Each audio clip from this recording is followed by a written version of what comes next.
একটি ত্রিভুজের তিনটি বাহুর দৈর্ঘ্য দেওয়া আছে, নিচের কোন ক্ষেত্রে সমকোণী ত্রিভুজ গঠন করা যাবে?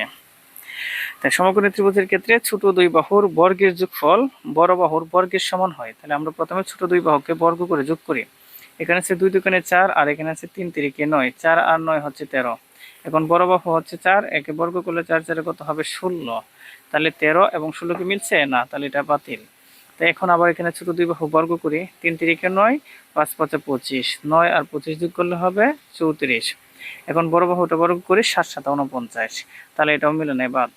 এখানে আছে ছোট দুটো বাহু আগে বর্গ করে যোগ করি, 5 5 25 আর 12 কে বর্গ করলে হবে 144। তো 25 আর 144 যোগ করলে হবে 169 আর 13 কে বর্গ করলেও হবে 169।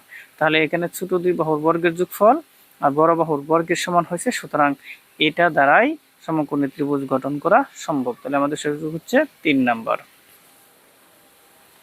তারপর এখানে বলছে যদি tan a = 4/3 হয় তাহলে √1 - sin square by sin square = কত? তাহলে তোমাকে প্রথমে এই তথ্যটা জানতে হবে।